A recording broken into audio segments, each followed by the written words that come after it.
Hi everyone, welcome back to my YouTube channel. Welcome to a budget closeout video for November 2022. We will be closing out the second half of November, so the 15th through the 30th, and then we will also be closing out the whole month as a whole at the end. If you like budgeting content, side hustle content, planning content, make sure you hit that subscribe button in the bottom corner, and you can follow along my journey to paying off over $200,000 in student loan debt, while also sort of building my empire, building net worth, and all of the really fun things as a 25-year-old. So this is the highlighter method. You can see I labeled out all of my income, had some income here and income over here, and then I categorized everything up here, so it made it easy to close out. But these are all my expenses for the month. This is pretty typical. These amounts, about a page and a half that I do. That's pretty normal for me. I would like to decrease it, but it's a work in progress, one step at a time. So if we go over to the actual budget, so I've already done most of this work here, but let's start with the income. My income was almost as I had predicted. I ended up pulling more savings, and we'll talk about that in the variable expenses down here, but my paycheck was accurate at $16.52 plus side hustle income at $339, and then extra payback was $292. So my total income was $2,996, just $4 short of $3,000, not too shabby for 2 weeks. And then as we move down to the bills here, so rent was $400. I split my rent in half, so my total rent is actually $780. I end up saving about $20 extra every month, just as like a little buffer in case. But I put that into a separate savings account or separate checking account, and then I sell it to my landlord.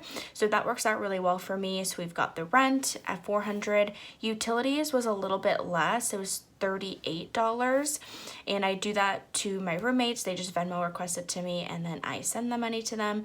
Spotify was $10, Peacock was $10, LA Fitness, I really failed here again. I had enough in my bank account to cover this, but I forgot to update my debit card in the app, and I think in my setup video I was like, oh yeah, I've done it, which was not true. I guess I haven't done it because it's still being charged to my Alaska Airlines card. And then we have Acorns, which was accurate at $40, therapy $25, and my season tickets for the Seattle Sounders. So in total, we were actually under budget. It was $602 for total expenses or fixed expenses, which after all of that leaves us with $2,394. Now for the variable expenses, I did go over budget in grocery. I ended up going to Target and I got just some household stuff, which is being contributed basically to that $130. Eating out, I was over budget by $26. We were at $126. Gas and car, this was probably the largest expense out of everything this month.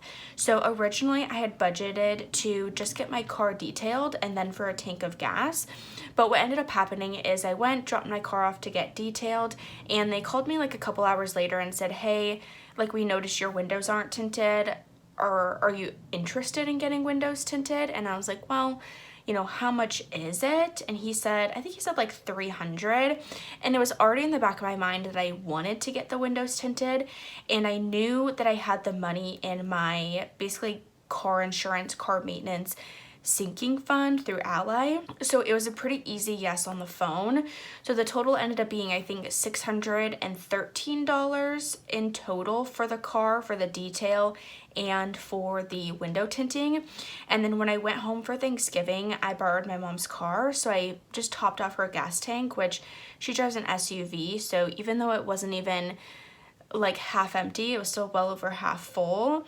It cost me $40 to fill it up. So all of that, including the 2 tanks of gas for my car, basically my mom's car, it was like half a tank of gas, and then the car maintenance and the window tinting and the detail, it comes out to be $733. And then investments, I'm not really sure what's going on with my Acorns account. It seems like there's always something that's not working accurately. Like this month or these 2 weeks, the $20 came out every week, but it didn't seem to do roundups very accurately, so not sure what happened there. Fun and entertainment, we were under budget at $23. I believe this was just for like a lift. Like I paid a lift to and from the light rail station, and then the other money that I had just came out of eating out. Self-care was $50 for the nails here. Miscellaneous was $120. So the surprise that I had budgeted this $200 for is I ended up going home for Thanksgiving. I kind of talked about it in the gas and car, but I went home, I surprised my parents, and it just happened to work out that my best friend, she's getting married next year and I'm a bridesmaid, and she scheduled the bridal dress shopping or the bridesmaid dress shopping for a time when I was there. We were coordinating, and so I was supposed to use the $200 that I'd budgeted for that dress. I ended up putting it on my Alaska card, and it hasn't arrived yet, and I don't think it's actually posted to my Alaska card yet. So I did have $120 of miscellaneous expenses of literally, I think I bought 2 new pairs of shoes the day before Thanksgiving because they were on sale for like $25. They're Adidas, and I do need new running shoes. And then there's something else, like I think I paid my UW alumni membership, which is $30, and then there was another little expense, but $120. Travel and vacation ended up being $30. So for total variable expenses for these 2 weeks, it was $1,225, noting that a large chunk of that came from the gas and car. And then we moved up to sinking funds. Everything was accurate except for my best friend's wedding, which I'm actually putting in a future fun category in my Ally account. So that will just be for like really any future fun, like a wedding, concert tickets, kind of anything that I'm like, oh shoot, like I really want to go there, but it's a time crunch where I don't want to put it on my debit card or my credit card. I just want to pay for it in full. So I ended up putting an extra $20 there. What happened is I took the $517, transferred it into my Ally account, but forgot that the Costco is actually in cash. So I just ended up withdrawing an extra $20 from my bank account. So I put an extra $20 towards savings, but it went towards the fun and like future fun and entertainment. But everything else was accurate. Car insurance, Costco, MacBook, 2023 vacation, 2024 vacation, my best friend's wedding, fun entertainment, and student loans in-house. So $537, which leaves us $632. Now my goal for the month, you guys, was to come out like perfectly even at zero. Like all of these numbers match my bank account, and I'm very excited to announce that they did. So there's a little bit off here with the -3, which is all due to rounding. So all of these numbers I rounded up. So I basically just, if it was 129.53, I rounded up to 130, or 129.53, I would round up to 30. So that's, I think, where the -$3 came in. But as of right now, my bank account is at zero, and I'll be expecting my, obviously, next paycheck this evening. But I was able to put $635 to my Discover credit card.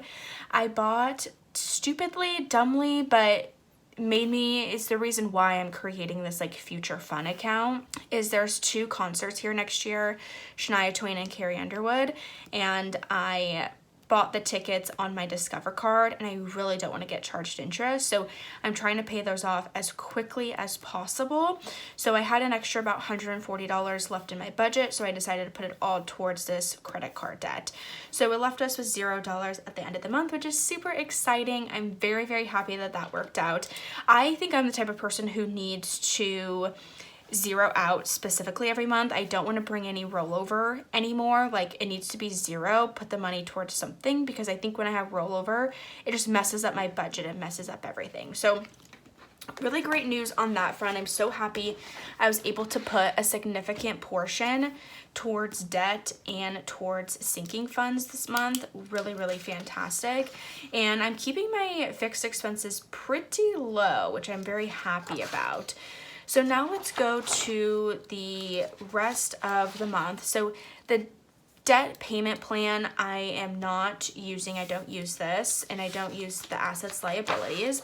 But I did do the November monthly category breakdown. So I went ahead and did all these calculations just to sort of speed things up, save on time.